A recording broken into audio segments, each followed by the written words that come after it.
Assalamualaikum warahmatullahi wabarakatuh. Sahabat TVNU, jumpa lagi bersama saya, Resi Maulida di program Serambi Nusantara.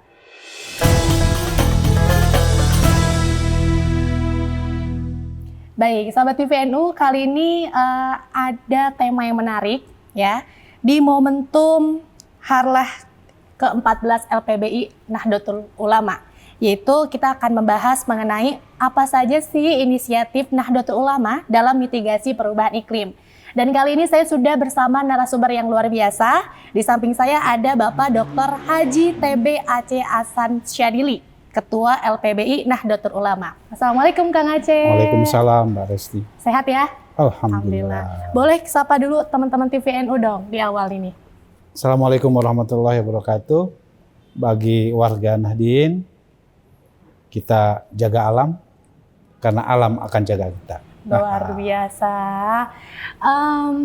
Teman-teman, sebelum kita jauh bahas apa saja inisiatif NU dalam mitigasi perubahan iklim dan juga program-program dari LPBI ya, aku mau ngajak teman-teman TVNU untuk mengenal lebih dekat sosok Kang Aceh ini siapa sih gitu ya.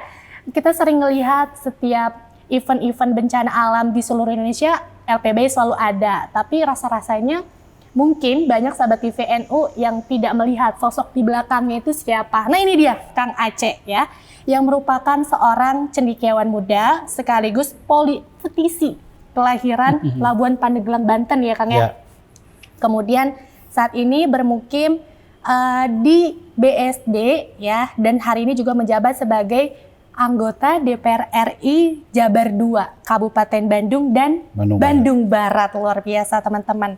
So, kalau kita cek-cek juga nasabnya, silsilahnya Kang Aceh ini luar biasa sekali nih sahabat TVNU. Beliau ini keturunan dari putra salah satu ulama karismatik yaitu Al-Mukarram Kiai Haji TB Rafei Ali, pengasuh Pondok Pesantren An-Nizomiyah Labuan Banten, ya Labuan Pandeglang Banten. Beliau itu tokoh agama yang luar biasa banget ya, Kang ya. Insya Allah. Kemudian pernah juga di masa Orde Baru menjabat sebagai anggota DPRD waktu itu ya Kang ya, 4 periode, luar biasa ya teman-teman.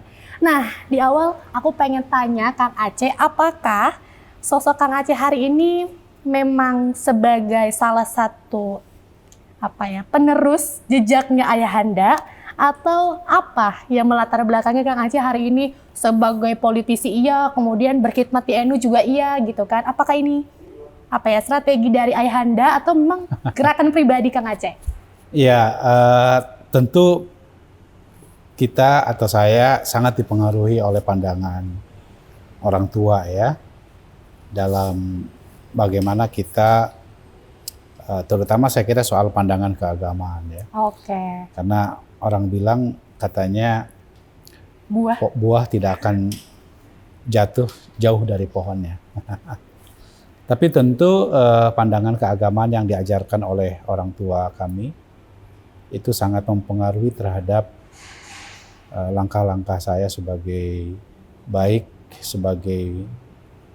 orang yang dibesarkan dalam tradisi agama yang berwawasan Ahlussunnah wal Jamaah gitu ya, atau An-Nahdiyah, dan juga karena dibesarkan dalam tradisi NU, tentu pandangan keagamaan pun juga sangat dipengaruhi oleh pandangan dari orang tua.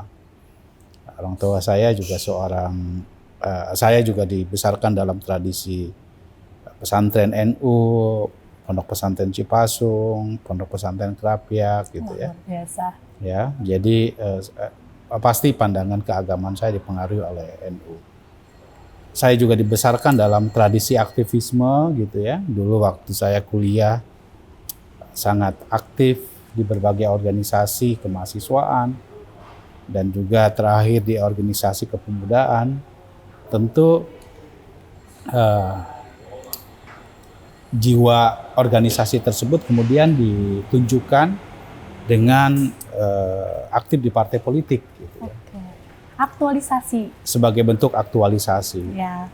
Saya menyampaikan bahwa dulu waktu saya menjadi mahasiswa, saya termasuk salah satu yang sangat kritis terhadap pemerintahan Orde Baru. Kenapa? Karena tentu kita tahu bahwa sistem politik waktu itu sangat hegemonik, sangat memberangus terhadap kebebasan politik. Ya. Dan salah satu kekuatan politik utama waktu zaman Orde Baru itu adalah Golkar. Nah, Golkar pula lah yang kemudian bermetamorfosis menjadi partai politik. Sekarang justru saya aktif di dalamnya sebagai salah seorang aktivis politik di Partai Golkar itu. Jadi kalau dianggap bahwa apakah saya meneruskan tradisi orang tua, tentu yang paling utama adalah bagaimana kita berpolitik dengan tujuan utama adalah ya sebagaimana yang diajarkan oleh guru-guru saya di pesantren, yaitu tasarruful imam anir ra'iyah manutun bil maslahah. Betul. Jadi berangkatnya kita berpolitik tentu dalam kerangka bagaimana kita menciptakan kesejahteraan bagi masyarakat. Luar gitu. biasa pemirsa TVNU ya. Ini kan tadi sudah dikasih tahu ya landasannya hari ini kenapa Kang Aceh tertarik di dunia ini. Kalau boleh tahu ya, apa sih doktrin atau apa ya moto mungkin ya, pesan pegangan hidup mungkin pegangan bergerak yang diberikan ayahanda mungkin sebagai modal perjalanan seorang Kang Aceh sampai hari ini di usia yang masih cukup muda tapi sudah melalang melintang. Ini kan luar biasa dong Kang Aceh ya. Apa sih yang diberikannya? Iya, saya diajarkan oleh orang tua saya untuk selalu menunjukkan kemanfaatan. Ya. Khairun nas anfa'uhum linnas. Tentu karena doktrin sebagaimana yang diajarkan oleh junjungan kita Kangjeng Nabi Muhammad bahwa kita harus khairun nas anfa'uhum linnas. Namun tentu untuk menunjukkan kemanfaatan diri kita, ya kita harus bekerja keras. Kita harus melangkah dengan satu keyakinan bahwa dengan kemanfaatan itulah maka kita akan bermanfaat bagi semua orang.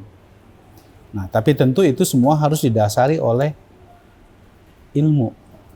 Gitu. Ya, betul. Buat apa kita melakukan sesuatu kalau tanpa dasar keilmuan. Nah, karena itu ya orang tua saya selalu mengajarkan bahwa soal jalan hidup itu pasti ada jalannya sendiri. Ya.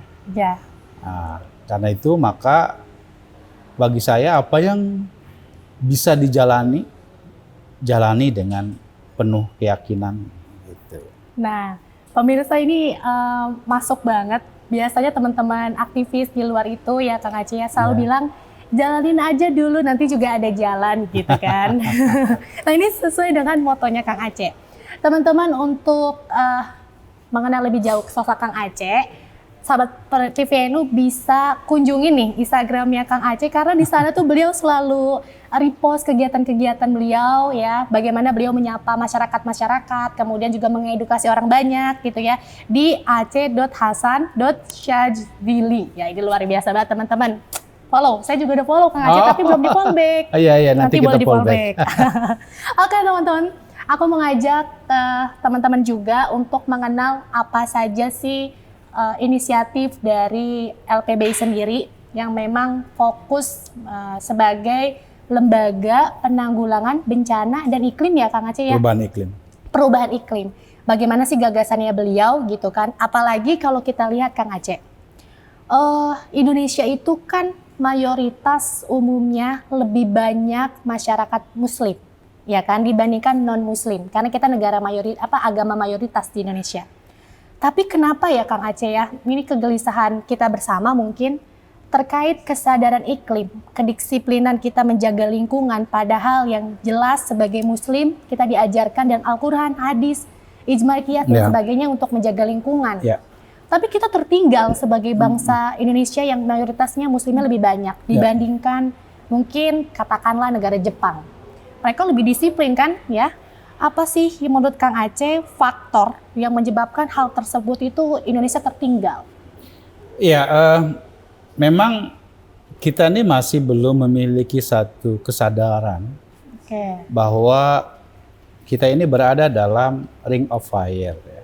Ring of fire. Ring of fire itu kita dianugerahi bumi yang sangat indah, sangat kaya, tetapi pada saat yang bersamaan tentu di situ juga kita berada pada posisi penuh dengan ancaman. Indonesia ini merupakan negara yang dengan istilahnya itu berbagai supermarket bencana. Orang tinggal di laut terancam tsunami. Orang tinggal di gunung terancam gunung berapi. Orang berada di lereng gunung terancam longsor. Orang berada di pinggir sungai terancam banjir bandang. Orang berada di daerah tertentu terancam dengan kekeringan. Ya, betul. Belum lagi puting beliung dan lain sebagainya. Nah, kesadaran kita untuk bahwa kita berada di area ring of fire ini harus betul-betul menjadi satu awareness kita semua. Karena itu mesti ada upaya yang sifatnya mitigatif agar kita betul-betul berada pada posisi untuk mengatasi dan mengantisipasi adanya bencana yang selalu mengancam kita kapan saja. Nah, kita sendiri sebagai bangsa ya, sebagai negara memiliki badan khusus terkait dengan kebencanaan. Ini baru tahun 2007. Sebagai hikmah dari adanya bencana tsunami di Aceh tahun 2004. Sebelumnya kita tidak punya satu badan khusus terkait dengan bencana. Nah, karena itu soal adanya kesadaran bahwa kita berada pada negara yang berpotensi bencana ini harus menjadi satu bagian dari sikap dan gaya hidup kita untuk mampu beradaptasi dengan alam. Kalau kita tidak memiliki kemampuan untuk beradaptasi dengan alam dan menghindari serta mengantisipasi adanya berbagai bencana, potensi bencana yang dihadapi oleh kita, tentu ya kita akan terancam ya kehidupan kita gitu. Nah, termasuk juga bahwa di tengah isu soal perubahan iklim itu harus menjadi concern kita. Kenapa? Karena nyatanya hari ini soal perubahan iklim sudah terjadi di dalam kehidupan kita. Saya ambil contoh. Saya selalu mencontohkan sesuatu yang sederhana, Mbak Resti. Ya. Dulu waktu saya masih kecil, saya diajarkan pokoknya kalau bulan yang di belakangnya ber itu artinya musim hujan. Oh iya, itu biasa kita juga dengar sih. Ya. September, Oktober, November, Desember itu pasti musim hujan. Tapi sekarang di luar bulan itu pun hari ini misalnya bulan Mei kita hujan terjadi. Bencana di Padang, bencana di Bawean, bencana di beberapa tempat kerap kali terjadi. Jadi artinya apa? Bahwa perubahan iklim itu merupakan sesuatu yang nyata dan faktual adanya. Implikasinya bukan hanya soal bencana, Mbak. Tetapi implikasi lebih lanjut adalah juga termasuk berdampak terhadap kehidupan sosial ekonomi kita. Apa itu? Misalnya, masa tanam akan berubah. Ya. Dulu orang tua kita di sawah mulai menanam masa tanam itu biasanya pas menjelang musim hujan. Tapi sekarang serba tidak menentu. Ya. Apalagi ada istilah El Nino, ada istilah La Nina, yang itu pasti mempengaruhi terhadap berbagai aspek, terutama ekonomi kita. Apa yang terjadi? Ya, kita saksikan misalnya soal Gagal panen. Ya. Dan itu mempengaruhi terhadap ketersediaan pangan di kita. Gitu. Petani menjadi kesulitan untuk bisa mempersiapkan stok pangan. Petani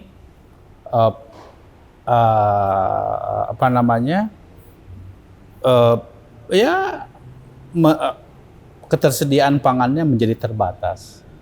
Nah, ini semua tentu harus diantisipasi oleh kita. Setidaknya masyarakat harus memiliki satu kesadaran bahwa penting sekali kita mengetahui tentang bagaimana kesadaran akan krisis iklim ini mempengaruhi terhadap berbagai hal, termasuk terhadap ketahanan kita sebagai suatu bangsa. Oke, pemirsa TVNU, saya sudah mencatat ya, apa sih yang faktor yang menyebabkan tadi kita mayoritas Muslim, tapi mungkin secara penjagaan ekosistem lingkungan hidup tertinggal karena ada dua hal tadi disampaikan Kang Aceh. Kemampuan beradaptasi. Kita kan paling banyak ya, mungkin 2 kali lipatnya atau 3 kali lipatnya negara Jepang, gitu kita ya Indonesia ya, luar biasa. Jadi tadi ada poinnya, kita harus mampu beradaptasi. Kalau kita sudah mampu beradaptasi pun kita tidak bisa mengatur bagaimana perubahan iklim itu terjadi di semua wilayah yang berbeda-beda ya Kang Aceh ya. Sehingga poinnya adalah kita harus punya kesadaran untuk bisa bagaimana cara mengetahui menjaga perubahan iklim ini ya. Mitigasi yang tadi sampaikan Kang Aceh. Mitigasi. Oke. Selanjutnya saya kita tarik ya, karena hari ini sangat eksklusif di Nahdlatul Ulama, apa sih strategi dan inisiatifnya dari NU gitu ya Kang Aceh ya. Kalau kita lihat hari ini itu banyak sekali dipopulerkan ada istilah tobat ekologis. Ya. Nah, terus juga ada spiritualitas ekologi ya. Nah, di kalangan pesantren NU juga kita mulai menerapkan itu istilahnya apa ya Kang Aceh? Pesantren hijau. Ya, pesantren hijau atau fikul bi'ah ya, fikul bi'ah gitu. Nah, menurut Kang Aceh gimana sih konsep ini itu bisa ataupun mampu berdampak secara signifikan menuju ekosistem lingkungan yang lebih baik, atau tadi di awal tuh menempuh kesadaran masyarakat terhadap lingkungan ataupun ekosistem yang baik gitu. Gimana Kang Aceh? Ya, sebetulnya secara teologis ya, saya kira banyak sekali di dalam ayat Al-Quran maupun di dalam hadis yang menjelaskan bahwa kita ini harus betul-betul menjaga lingkungan ya. Misalnya doharul fasadu fil ardi wal bahri bima kasabat aydin nas gitu ya. Bahwa kerusakan di muka bumi ini ya oleh tangan-tangan manusia. Oke ya. Ya. Nah, itu artinya apa? Al-Quran sudah menjelaskan kepada kita, mewarning kepada kita agar kita menjaga lingkungan. Jangan merusak lingkungan. Dan kerusakan lingkungan salah satu penyebabnya karena kerakusan manusia. Saya kira itu menjadi sesuatu yang sangat fundamental sekali yang harus menjadi satu kesadaran teologis kita terhadap lingkungan. Tentu Al-Quran juga ya, saya kira adagium kita semua selalu menyatakan bahwa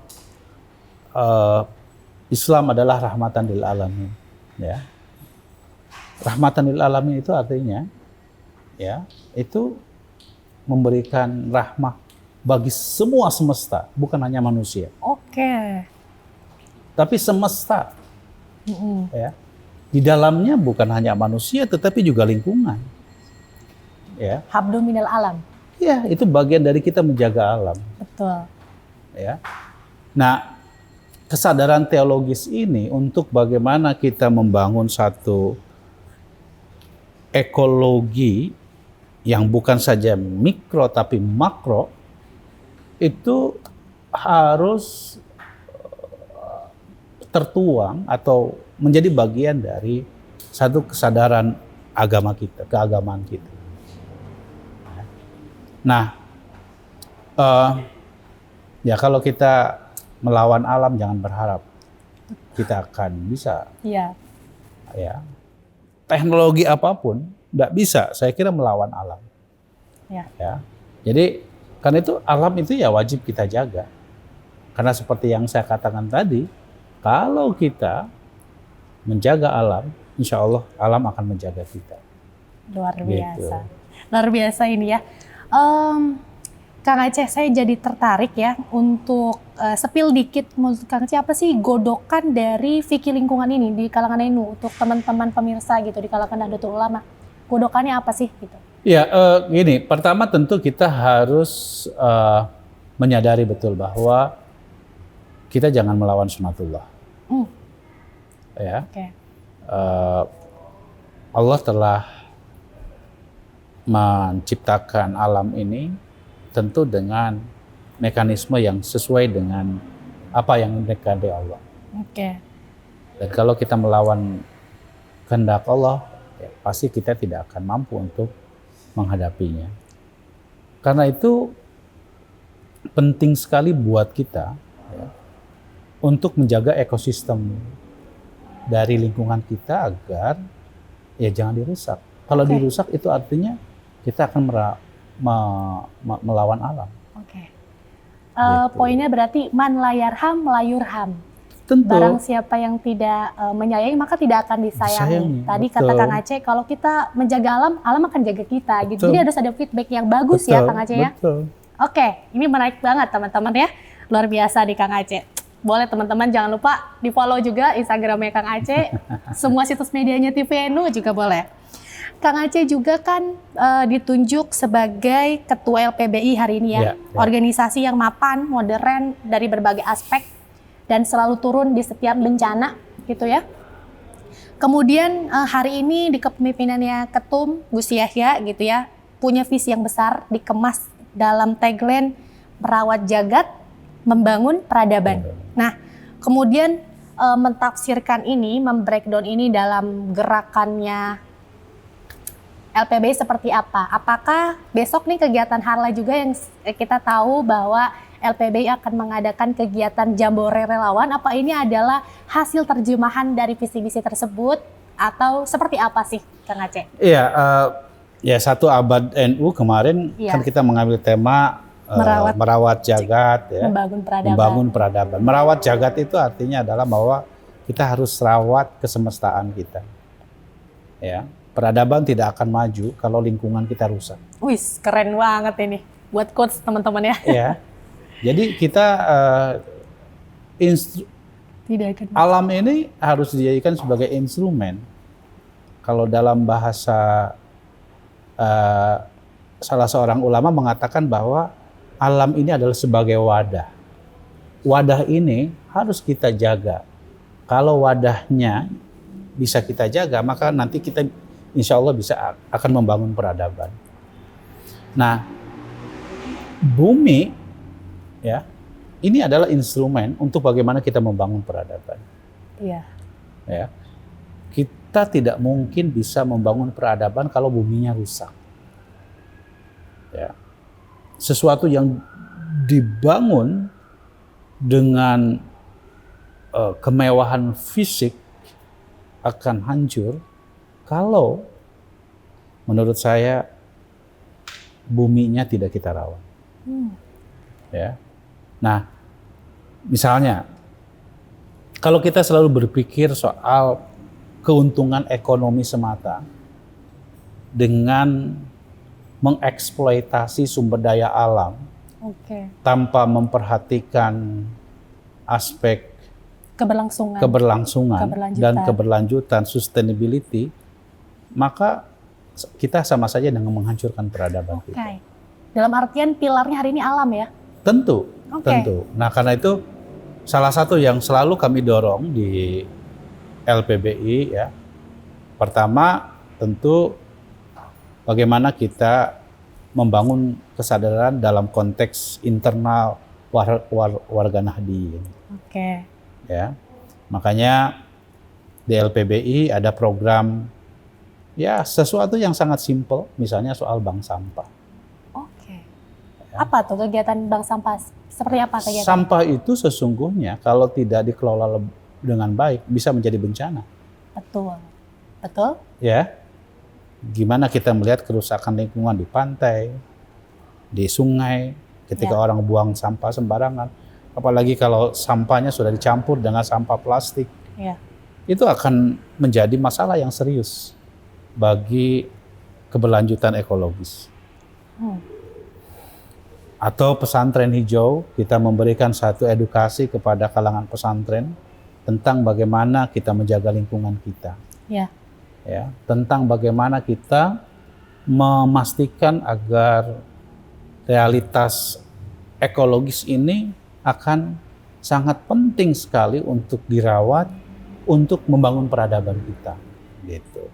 Itu pertama itu. Yang kedua, tentu LPBI sendiri memiliki satu gagasan, ide, kebijakan yang terus-menerus kita dialogkan dengan pemangku kepentingan. Saya kebetulan Wakil Ketua Komisi 8 DPR RI yang bermitra dengan Badan Nasional Penanggulangan Bencana.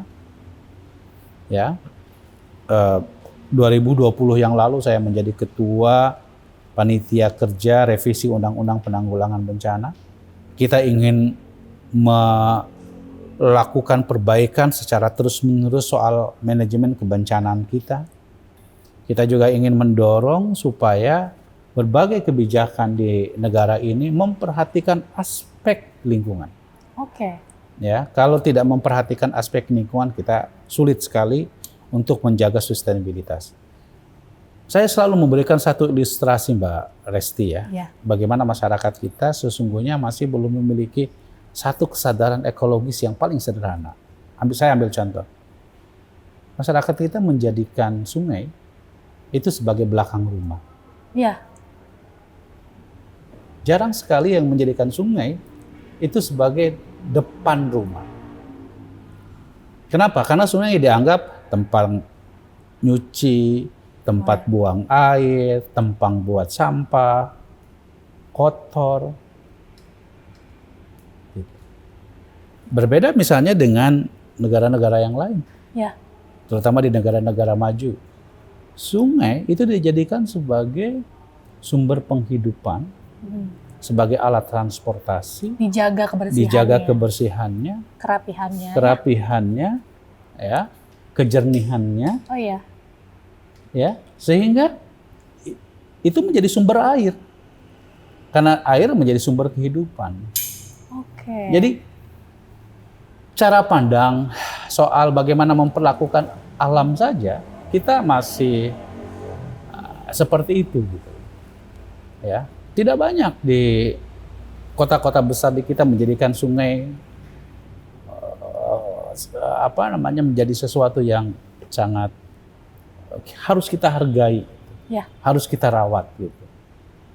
Ya kan? Betul. Ini kalau kita lihat juga ya, Kang Aceh, sepanjang Kalimalang gitu ya, itu juga sebagai tempat pemukiman gratis seolah-olah jadinya. Betul. Ya nggak sih? Betul. Nah, hal-hal semacam ini karena itu selain tadi saya sampaikan perlu membangun satu budaya tentang pentingnya menjaga lingkungan, termasuk juga menjaga alam. Yang kedua adalah ya kita mendorong berbagai kebijakan yang kebijakan tersebut harus betul-betul ya bersahabat dengan lingkungan. Misalnya tata ruang kita itu kerap kali mengabaikan aspek lingkungan. Misalnya saya ambil contoh, ada satu daerah yang beberapa tahun yang lalu terjadi likuifaksi. Ya, likuifaksi. Tanah yang kebuka lalu kemudian menutup kembali. Di situ ya, beberapa puluh tahun yang lalu pernah terjadi hal yang sama. Kira-kira sebabnya apa? Ya tentu itu karena fenomena alam.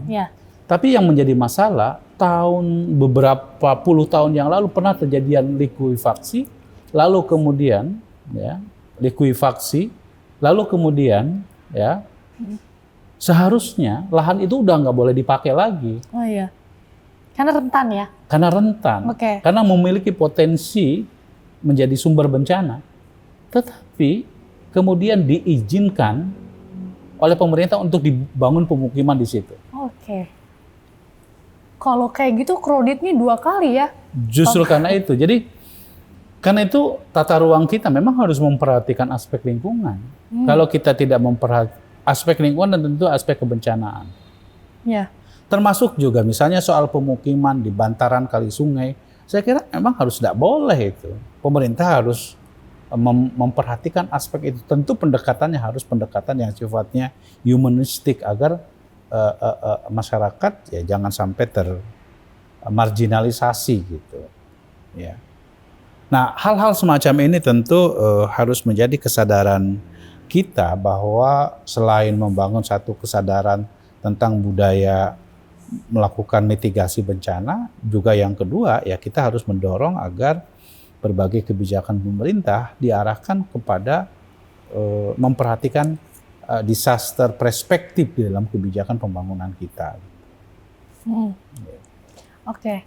Berarti poinnya di sini adalah kesadaran lingkungan sih sebetulnya setiap fenomena yang tadi disampaikan Kang Aceh ya. Oke.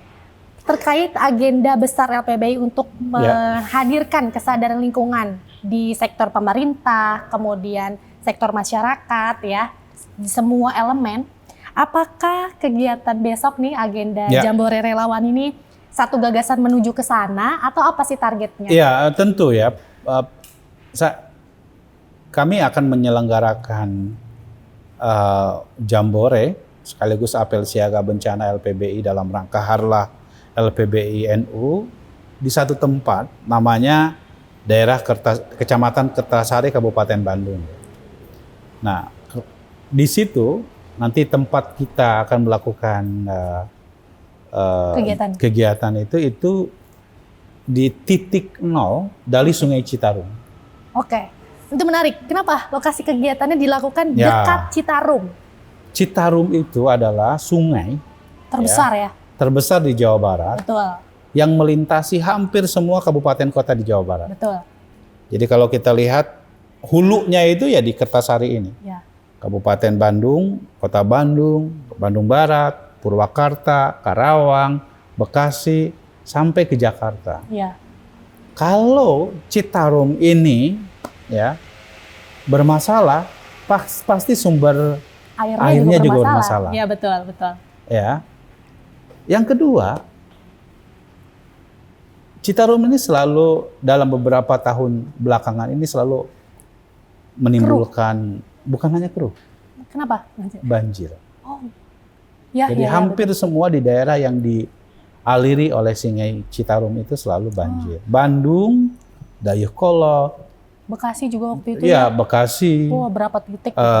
Saya kira di beberapa tempat itu selalu ada kaitannya dengan Sungai Citarum. Nah, penyebab utamanya tentu banyak. Salah satunya misalnya karena mengalami sedimentasi. Oke. Yang kedua juga memang Sungai Citarum tidak dirawat sebagaimana mestinya karena masih banyak ditemukan kasus pembuangan limbah dari industri tanpa memperhatikan aspek lingkungan. Ya. Nah, dan yang menarik Mbak Resti, di hulu Sungai Citarum itu namanya Kecamatan Kertasari itu merupakan basis NU di Kabupaten Bandung. Oke. Ya, dan salah satu menurut penelitian penyebabnya adalah beberapa puluh tahun yang lalu itu merupakan hutan dengan pohon keras. Hutan dengan pohon keras. Sehingga mampu untuk menahan sedimentasi. Tapi sekarang hampir sebagian besar di hulu Sungai Citarum itu telah mengalami alih fungsi lahan. Yang asalnya pohon, hutan berubah menjadi tanaman produksi, sayur mayur apa. Sehingga kalau terjadi hujan, jadi cepat erosi ya? Cepat erosi dan mengalami sedimentasi. Oke. Nah ini juga menjadi bagian dari upaya kita untuk memberikan satu edukasi kepada masyarakat terutama di daerah tersebut pentingnya kita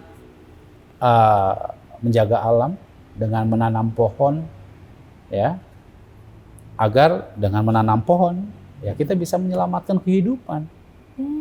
Gitu. Makanya kita mengambil tempat di situ. Yang kedua, selama kita melakukan Jambore selama 3 hari, di sana kita akan memberikan satu peningkatan kapasitas, ya, bagi relawan LPBI, ya, tentang bagaimana kita menghadapi resiko menghadapi bencana.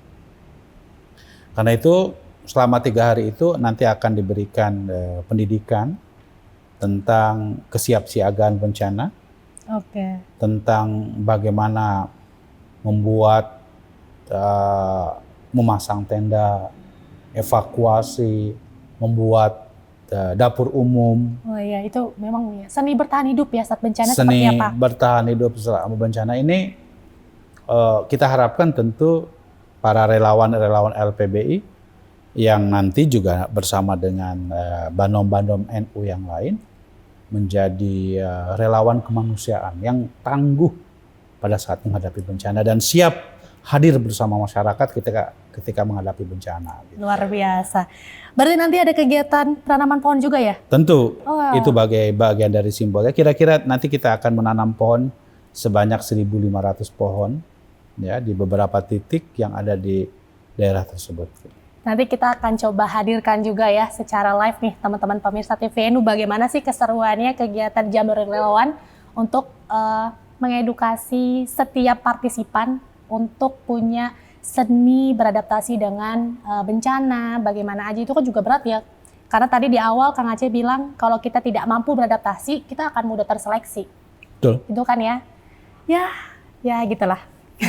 Tadi saya mau ngomongin gini, ya mungkin dalam seni-seni teman-teman di usia sekarang, kalau kita bercinta juga, kalau nggak kuat bertahan ya kan beradaptasi dengan gelombang-gelombangnya kan juga dengan akan berbagai terleksi. godaan. Betul sekali. Kalau nggak kayak gitu kan kita nggak mungkin terpilih ya, Kang ya. Nah itu juga seni dalam mencintai alam ya. Kita juga harus beradaptasi dengan segala gelombangnya yang ada. Terakhir Kang Aceh, karena itu bertepatan dengan Hari LPBI juga ke-14 ya. Pesan apa yang akan disampaikan oleh Kang Aceh ini selaku Ketua LPBI Nahdlatul Ulama kepada masyarakat luas, kepada warga Nahdliin khususnya dalam fenomena alam saat ini? Silakan Kang Aceh. Ya, tentu kita harus melihat bahwa perubahan iklim itu merupakan sesuatu yang niscaya dan sesuatu yang sifatnya faktual saat ini. Ya. Dan implikasi dari perubahan iklim tentu bisa kita rasakan sekarang. Ya, soal bagaimana misalnya salah satunya masa tanam yang berubah, yang berimplikasi juga terhadap gagal panen, dan tentu itu semua mempengaruhi terhadap berbagai segi kehidupan kita. Kita harus memiliki satu kesadaran bahwa itu adalah fenomena alam yang harus kita antisipasi. Yang kedua, kita harus menyadari betul bahwa kita ini berada dalam negara yang disebut dengan Ring of Fire. Negara cincin api yang Allah memberikan kelebihan alam kita kaya, tetapi pada saat yang bersamaan potensi bencananya juga besar. Karena itu ya kita harus memiliki kesadaran tentang pentingnya melakukan mitigasi bencana. Kita harus terbiasa menghadapi bencana dengan kemampuan melakukan berbagai upaya, misalnya ada protokol kebencanaan yang harus dimiliki di masing-masing kita ini. Ya, personal ya. Oke, luar biasa sekali teman-teman TVNU ya. Mungkin bisa saya simpulkan dari topik pembahasan saya bersama Kang Aceh yang luar biasa ini, keadaan lingkungan dan perubahan iklim ini sungguh benar-benar menimbulkan tantangan yang serius bagi kesejahteraan manusia dan keberlangsungan ekosistem di muka bumi ini. Maka kita perlu secara agresif memiliki tindakan mitigasi, kolaborasi di berbagai sektor masyarakat untuk mengatasi masalah ini. Tadi Kang Aceh juga sudah spill apa sih tips-tipsnya untuk mengatasi ini. Salah satunya adalah kesadaran kita sebagai personal, sebagai masyarakat, sebagai Khalifah fil art gitu ya, untuk menjaga lingkungan kita. Nah, kemudian juga LPBI sendiri juga mendesain kegiatan Jambore Relawan sebagai salah satu coaching yang diciptakan dari LPBI sendiri untuk mencipta masyarakat-masyarakat yang tangguh, yang punya seni untuk bisa menanggulangi bencana, bertahan hidup saat ada bencana. Tapi itu tidak bisa berjalan dengan baik kalau kita sendiri apatis, ya Kang Aceh ya. Terakhir sebelum ditutup, saya mau minta Kang Aceh satu quotes untuk alam. Ya, seperti yang saya sampaikan, kita jaga alam, alam jaga kita. Luar biasa sekali. Luar biasa, tepuk tangan dulu dong tim Hore di sini. Oke, pemirsa TVNU, luar biasa banget nih ngobrol-ngobrol sama Kang Aceh, Ketua LPBI Nahdlatul Ulama mengenai inisiatif NU dalam mitigasi perubahan iklim. Kita juga nggak berhenti di sini ya Kang Aceh ya, karena kita akan terus mengabarkan pemirsa TVNU apa saja yang akan dilakukan LPBI nanti di tanggal berapa Kang Aceh? Saya lupa. Rencananya tanggal 23 sampai tanggal 25. Tanggal 23 sampai tanggal 25 kita akan mengabarkan ke pemirsa TVNU semua keseruan-keseruan dalam kegiatan Jambore Relawan. Jadi buat teman-teman dimanapun berada, jangan kemana-mana, tetap selalu kunjungi televisi Nahdlatul Ulama. Saya Resi Maulida dan narasumber luar biasa. Saya Sansazili. Kang, pamit undur diri. Terima kasih. Wassalamualaikum warahmatullahi wabarakatuh.